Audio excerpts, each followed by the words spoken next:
UFC Fight Night Ulberg versus Reyes. This was supposed to be a historic 15-fight main card, except Junior Tafa had to pull out. His sorry fat ass could not make it to his undeserved co-main event spot. Jimmy CRUTE fits the bill. They bump him up. And, Jimmy CRUTE has some decent wins on his record, so perfectly fine with him taking the co-main event spot. It would feel weird if Jack Jenkins, Ramon TAVARES got it. It would just feel weird. Don't know why Jake Matthews, Neil Magny didn't get it. They have devoted, a decade plus of their lives to the welterweight division. These guys could get, main event spot. I wouldn't be, mad about it. The body of work they've put in is incredible, but, they don't sell tickets. They're bland as fuck. I'm sad to say. Their fight styles are incredible. They're great athletes, but when it comes to selling tickets and, building hype, these guys don't got the goods. So here they are, bottom of the main card. Let's get into it, though. We got part-time model Carlos Ulberg fighting everyone's favorite Dominick Reyes. Somewhere along the line, through corruption, through John Jones antics, the timeline was altered. Dominick Reyes should be our light heavyweight champion. He probably would have been knocked out and lost the title along the way to Jan Blachowicz, even if he did beat John Jones. But it's interesting, right? Comes in undefeated. Dominick Reyes is a really sharp finisher on the feet. Goes by the Devastator. Excellent southpaw. Has put away many great fighters by KO. And yeah, just decent names on his record. Sleeper good names. We got Jared Cannonier during his weird 205 run. OSP isn't even that bad. Volkan Oezdemir. Chris Weidman was a champion, so we have good names on here. And did the dance with John Jones beat him? These strike numbers are really interesting. John Jones pitter-patter against Dominick Reyes, thudding lunchbox fists, and they robbed Dominick Reyes. We're not going to get into it. This video will fall apart if I think about it too much, so we'll just breeze by it like it was, a fairly earned win by John Jones, but deep down we know it wasn't. It was filthy corruption, evil, wicked scum judges. Makes me sick to my fucking stomach. Jan Blachowicz. Now, we're going to jump right into this little debate I want to pose here.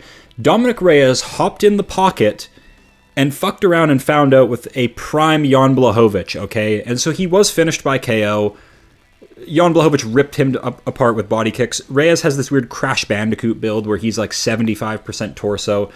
So bad style matchup. And he didn't come in with the greatest game plan. He was angry off that John Jones robbery. He hopped into the pocket with Jan Blachowicz. Dangerous, dangerous game with that Polish power, okay? Let's have a look at Carlos Ulberg, whose last win was a out-of-prime Jan Blachowicz. And did Carlos Ulberg, test his mettle against Jan Blachowicz? No, he didn't. He circled and skated around the cage. You can go watch the fight for yourself. Skated around the cage, landed nothing of significance, all little pitter-patter against Jan Blachowicz, who did struggle to catch Ulberg. Had decent leg kicks in there. I honestly favor Jan Blachowicz's leg kicks against Ulberg in that fight. It's kind of hard to tell with the body language. Neither one of them seemed too affected, and by the stats, Ulberg did land more, but this dude is gun-shy, scared shitless of power, coming back his way. When Ulberg is up against power, he is so light on his feet. Every strike is little, light, crispy, tippy-tappy. He's not sitting down on anything, and so yes, he did get a decision win over Jan Blachowicz. On optics, though, it kind of was a Blachowicz win, if we're being real. Just nothing of impact on anything Ulberg threw. He was slick with it. He didn't get hit a whole lot, but just the work that he did, all movement based, and I'm not a fan of that. Both of them have close decision victories over Volkan Oezdemir, who's another heavy power thrower. They have to be careful, so I get it. Another razor close decision. Won't pick apart this one too much. Reyes kind of had a similar issue. Was scared of getting clipped. And this was before Reyes's, knockout L streak. Went up against Oezdemir, had some problems. And so when we talk about Carlos Ulberg, part-time model, solely trains at CKB, what are we doing with these finishes? First of all, only other southpaw he's fought in his career has been Ihor Potieria, who I loved the style of, by the way, complete madman autism style, but complete can. And if that's the only other southpaw you've faced, I really, really worry for you in a Reyes matchup, just chucking power into that open side. Reyes has been knocked out, okay? He's come to terms with this. Crazy damage sustained in every one of these losses. He went out cold in every one of these losses, except for the Blachowicz one. That was more of a damage thing. But Reyes back on good momentum, like just feeling it out in the first round and then genius counters, one-shot counters. When I look at Carlos Ulberg's finishes, they are catching mid-tier competition, low-level to mid-tier competition. Don't even know who Bruno Oliveira is, gets him into the UFC. Fabio Charant dropped him, and he's trash. Tafon Nchukwi is like the size of a lightweight, so obviously he beats him. Nikolai Nogubrianu is gone. After this loss, he retired as well, I believe. He hasn't had a fight since. Again, completely undersized. Ihor Potieria is garbage. Dawoon Jung, this was a decent win. I liked Ulberg's work in this one. He was about to cruise to a decision and got like a cheeky finish. He destroyed the leg of Dawoon Jung, but I'm pretty sure he's not even in the fucking UFC anymore. Yeah, 0-4. So Menefield Oezdemir, 45-year-old Blachowicz. That's really what we're going off on this Carlos Ulberg thing here. The pick has to be Reyes. He's been in the cage with John Jones and succeeded. How does Reyes do into an evasive Carlos Ulberg matchup? They're similar size, except we have orthodox southpaw, so there is a bit of a danger factor in the matchup. If we look at stats, Ulberg can pull ahead on volume and I'd say speed as well. I saw this horrible Octagon Oracle video where it's like Dominick Reyes' jab is like double the speed of Ulberg. It's like, no, Ulberg is kind of faster. Forget whatever you're talking about. But like power, edge, finishing instincts, bravery, it's Dominick Reyes, man. It is Dominick Reyes. He just seems comfortable in the pocket. Ulberg is running the entire fight long. It's 5 rounds. We could see a gas out from Ulberg. We could see him get clipped in the pocket. The only thing that has me worried is the fact that Reyes is a former footballer, and usually those guys like completely just go out when anything touches their chin. Austin Lane type shit. Like, so it's tough. It is really tough because Reyes is a high IQ finisher. He's a believer. He had a great show against John Jones. There's so many good things to say about Dominick Reyes. The only problem in his entire game is like this durability issue, and it's so annoying to have to like predict one of his fights. For whatever it's worth, I picked him to beat Nikita Krylov. I don't know if I even had a channel back then, but yeah, it's interesting stuff. We're going Dominick Reyes. If you want to put your money on a part-time model, go for it. Jimmy CRUTE, Ivan ERSLAN. We're going Jimmy CRUTE. I know he strikes like he's walking around on Legos, and he had a horrible stint since 2021. Horrible stint. But like, let's look at the wins. Modestas Bukowskis, Jesus Christ. Mikhail Alexijuk, got through those names. I'm burning calories over here. And a sub over Paul Craig. I rate it. Ivan ERSLAN, what have you done? Absolutely nothing. Not a UFC win yet. Beat to shit by Navajo Stirling, and just like tons of fight IQ problems in that one. Made me sick. Getting split decisioned by Iwan Kutalaba. Unacceptable. Absolutely unacceptable. Again, they're 205ers. They're similar in build. Jimmy CRUTE's got elite ground skills. Please take it there. Please don't feel out the feet. And I feel like even if he does do his usual stand-up, the Jimmy CRUTE stand-up we all know and love, Ivan ERSLAN's not the guy to punish him for it. So we're going to go Jimmy CRUTE finding a submission or a KO. And Jimmy CRUTE's got heavy hands. He strikes like he strikes like he's fucking blindfolded, but he has power in his hands. I don't trust anything I've seen from Ivan ERSLAN, even the regional work. Jack Jenkins, Ramon TAVARES. Been going back and forth on this one. This is kind of my most anticipated bout on the card here. This guy is kind of labeled the one-trick pony here for his powerful leg kicks. He breaks bones with his kicks. Sturdy pack mule of a fighter. When it gets down to the actual technical ability, he's sort of lacking a little bit in like every area. We saw Chepe Mariscal put some, judo on him, bully him in the clinch, hit him with a judo throw, and he injured himself. But for what it's worth, completely ripped apart Mariscal's calf. His lead leg was toast after only 12 leg kicks. So yeah, Mariscal felt 12 of these leg kicks and was just said, I'm done with the strike and fight, and then just held Jenkins in the clinch and tried to pursue grappling and clinching from there on out. So Ramon Taveras, this guy looks like he should be in like dirty boxing or like doing bare knuckle. He's a pure boxer, no grapple skills, no sub skills, no wrestling ability.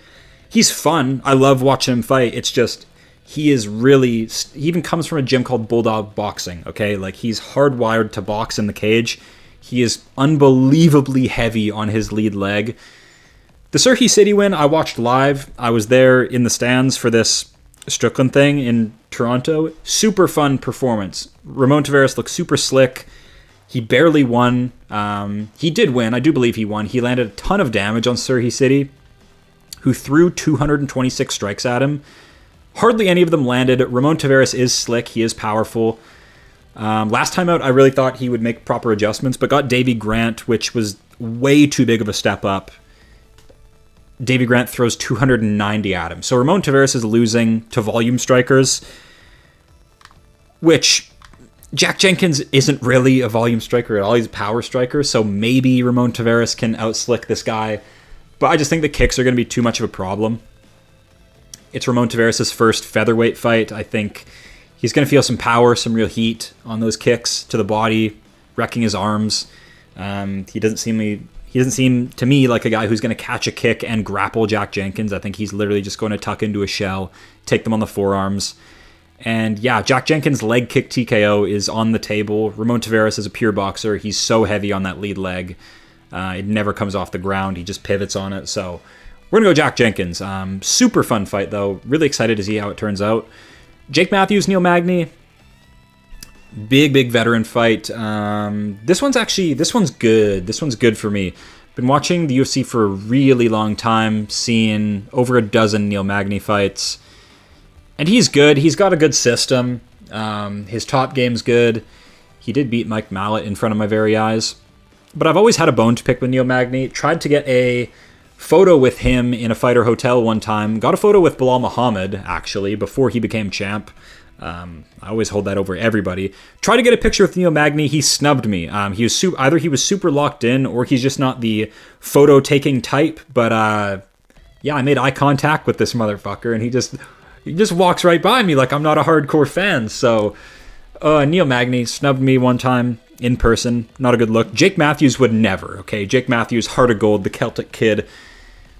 Got into the UFC when he was like 19 or 20, and dude, this is his lifestyle, man. Only lost to good-ass prospects and Matt Semmelsberger. Don't know what happened there. Unlucky night in the office. Got dropped a ton. But Jake Matthews, slick in the boxing, does welcome a good pocket exchange. I love that. And against Chidi Njokuani, we said this in the build-up, he needs to know that he's outgunned against Chidi Njokuani, who is way taller than him, way longer than him, can literally only strike, has built a career off of KOing people. So what does Jake Matthews do? He shows that veteran savvy, that young veteran savvy, finds an opening, takes the backpack instantly, gets a slick little sub. We gotta reward behavior like that. That's genius. Will he crack a 3-fight win streak against Neil Magny? I think he can. This is a veteran he's dealing with. He can beat a veteran. He just can't beat a prospect. So we're going to go Jake Matthews in the matchup. Neil Magny, brittle, old. Ugh, pissed me off. Ugly style. Has been brutally slept before. Matthews hasn't. Who's more compromised in the matchup? I think it's Neil Magny. Riddled with injuries. Old. Jake Matthews, slick. Maybe even in the prime. We'll see. But tons and tons of experience for these guys. So it'll be interesting. Neil Magny's way bigger, but don't think that'll matter. Only thing is this reach could be problematic for Jake Matthews, who kind of gets sucked into boxing fights as well. But we'll see. Justin Tafa, Louis Sutherland. Last time I checked, this was the UFC, the Ultimate Fighting Championship, not the Ultimate Fat Fuck Championship. Justin Tafa has no business in the UFC, who is just being brought in to lose to him. This is what they do with these guys. Like, it's like Mark Hunt left, and they need to just fit this puzzle piece of, like, we need a fat Samoan to, like, sell tickets in this region. So Justin Tafa's fitting the bill. Big heavyweight, super heavyweights. I guess we'll go Justin Tafa. He's heavy-handed, but he can't stuff a single shot. I don't care. Let's talk about actual in-shape athletes. That's what I come here to talk about. there's a couple heavyweights floating around who are just there to like make the show go on. Sorry, big boys, but we're moving on. Tom Nolan, Charlie Campbell, awesome lightweight matchup. Tom Nolan originally scheduled to face Evan Elder. Crazy big prospect fight that I did a ton of tape study for. Evan Elder has to pull out. Sucks to see. I want to see him get more active. He had a great fight with Nazim Sadikov, who I put a lot of respect on and think he's going to go far. So Evan Elder in the same bracket of lightweight prospect. Super excited. But Charlie Campbell, same thing. Whooped up on Trevor Peake last time out. But needed takedowns to do it. Big red flag. Good win over Alex Reyes, who isn't a fighter. Slept by Chris Duncan, but almost finished him. So weird-ass start to this guy's career. He looks good, though. He's sort of like a bit of a Gaethje. Has good punch power, good boxing. A little open in exchanges, which I don't like. And Tom Nolan will capitalize on that. Tom Nolan is massive. Big. I'm not going to call him a weight bully, because he is pretty damn slender and skinny. Took a Nicholas Mota bomb on the chin, went down, got finished. But other than that, it's been looking good. He's really dangerous. He's nasty with his Muay Thai. I like his striking style. Yeah, the Vyacheslav Borshchev win was good. I thought he would really get a finish in that spot, but it was a bit closer than I'd like to admit. Borshchev, just kind of that fun fighter now. He's old. Not really a title in mind. Tom Nolan's young. I trust him to make improvements very quickly. He's in his backyard here. He's been trained up for Evan Elder, who I think is a bit better than Charlie Campbell. So when we're talking, I think this one's going to come down to preparation, because they're both great lightweight prospects. But Tom Nolan, you know, a bit longer of a camp. We'll call it a full camp. Charlie Campbell, we'll call it a part-time camp. Tom Nolan's a bit bigger. They have similar records. They've both been finished by KO against kind of that upper end. So yeah, I think Tom Nolan's just a little bit more vicious, and I think he will even throw in some sub attempts. Who knows? Maybe Charlie Campbell will come with some wrestling, but we're going to go Tom Nolan. It's his backyard. We'll ride with it. Think he's had a bit better prep. Navajo Stirling, Rodolfo Bellato. Bellato is a blockhead. Big blockhead. Is this 185, 205? Another light heavyweight fight. Navajo Stirling is great. Another city kickboxing guy. Really good product coming out of CKB. Yeah, love the stuff that comes out of this guy's mouth. Seems like he has really good fight IQ for his age. Smart guy. Seen some, he does streaming on his off time. Streams some video games. And, yeah, seems like a really chill dude. Only 7-0, so it's risky, but I love the volume performance last time out. 225 strikes, up at 205 is excellent. Tells me he's got the cardio, the grit, the wit to push through these bums. Beat Tuko Tukas, delayed his title reign. Love to see it.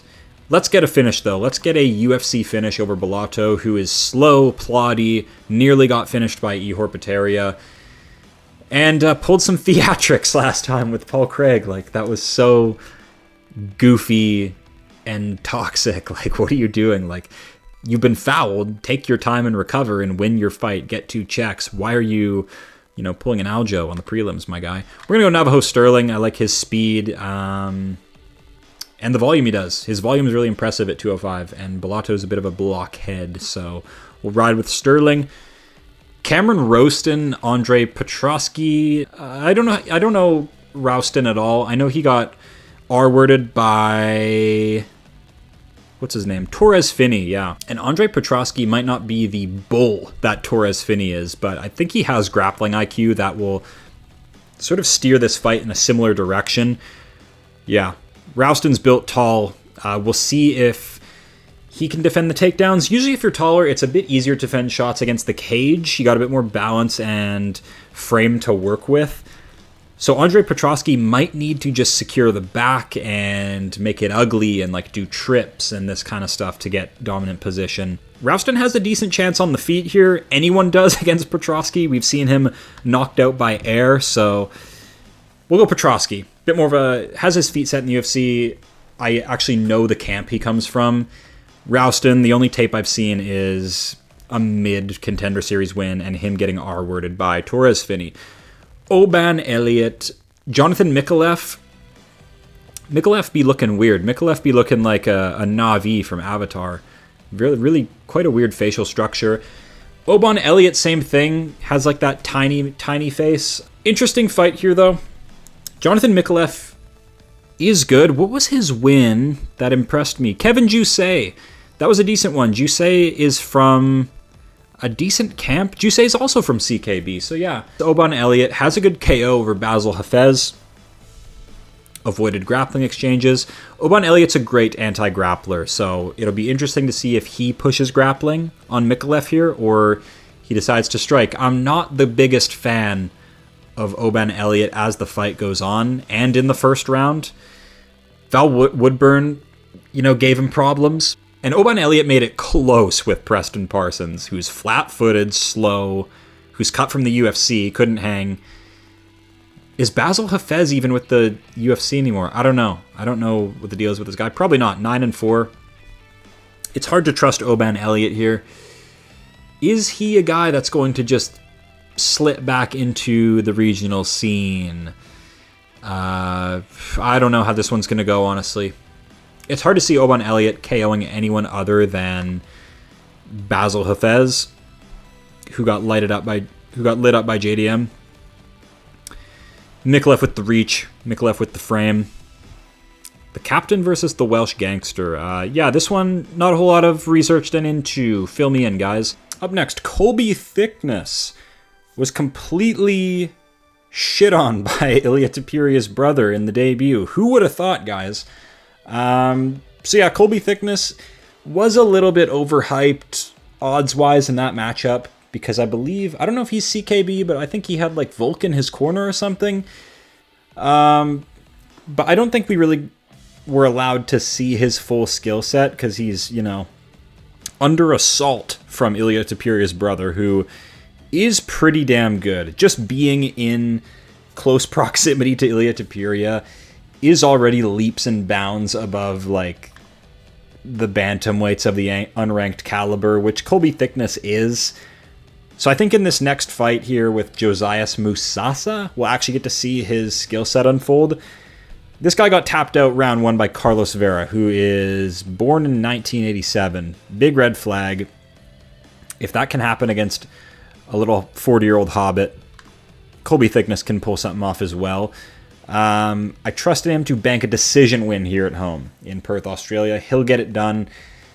Did survive Alexandra Tapiria. It was good stuff there. Just fell behind, like completely out-physicaled, out-wrestled, had no power to speak of, but like sort of kept up on volume. He just didn't get to show his full skill set, so we're going to bank on him for this to be his actual debut.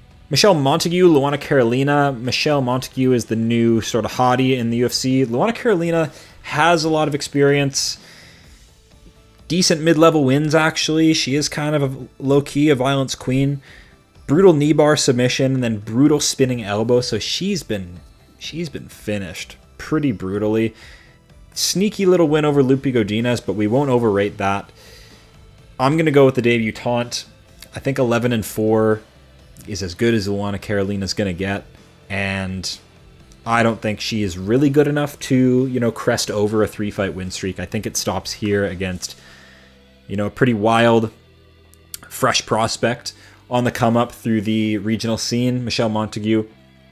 She can kind of take this fight wherever she wants. Very interesting southpaw striking style. We'll see if she goes right to the grappling. I don't know. That would probably be wise on Luana Carolina, but everybody's trying to take her down. She actually is kind of taking down every fight, so that's the path I would take. Close fight, though. Luana Carolina has experience. Brando PERICIC, Elijah Ellison. We got some big boys going at it. I believe Pericic is Polish. The Snack Panther, Elisha Ellison. What can I say? We got a 4-1 heavyweight, a 5-1 heavyweight. How seriously are these guys really taking their careers? Like, I need a bit more data before I speak about these people on the channel. I'm sorry.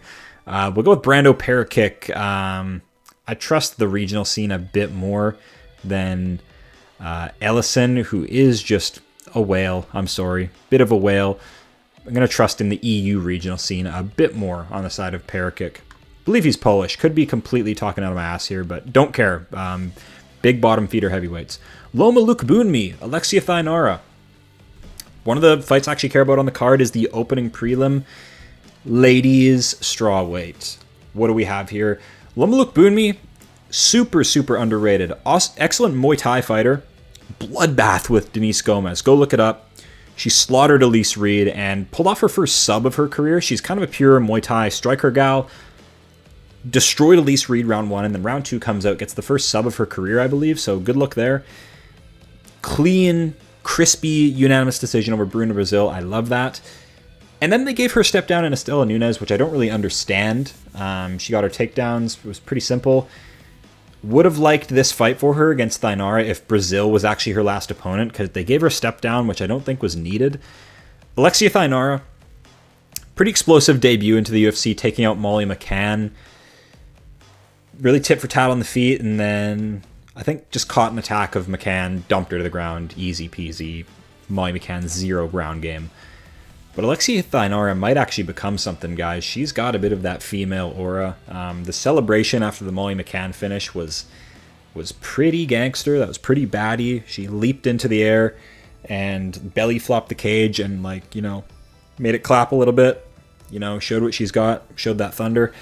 So yeah, we're gonna ride with it. She dresses cool. She's got aura, man. I like it. Hopefully she can be one of these ladies finishers that I actually try to get behind.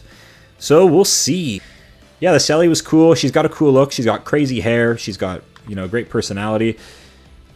But good fight. Loma Lukbunmi is no slouch. She hits like a dude. She's pure Muay Thai. She's built rock hard and tough. So we'll see. We'll see who runs their game plan better. I'm actually going to go Alexia Thainara. Loma Lukbunmi a bit too inactive, I'm afraid. And they gave her step down in Nunes, which I don't like. I rate the Bruna Brazil win. Denise Gomez win was good. But I don't know, I think something just tells me Thainara's got something in the back pocket. Maybe she's a bit craftier. She has sub ability. She's bigger. So we'll see what happens. We're going to go Thainara. She's cute. That's it. That's Ulberg Reyes. That is your Perth card. Like I said, it was supposed to be 15 bouts, which would have been sick. That would have been like a 7, 8, 9 hour event. That would have been awesome. But yeah, for a fight night, we're pretty spoiled. Again, it's a fight night, so little to no name value. Dana's off playing boxing, doesn't care about these cards at all. Just likes money. But we have some low-key, interesting prospects, veterans on here. So, to highlight, to recap, Dominick Reyes is going to bring it home. Jimmy CRUTE is going to look like he's walking on Legos, but he'll still get a sub win. Jack Jenkins is going to rip apart the lead leg of TAVARES probably. Jake Matthews, ultra crafty. Please beat Neil Magny. These people are fat. Tom Nolan's awesome. Dynamic, tall. The defense has some holes in it, but I don't think Charlie Campbell will exploit them. Navajo Stirling's a badass prospect, and BELLATO is a blockhead, so he should be able to get it done.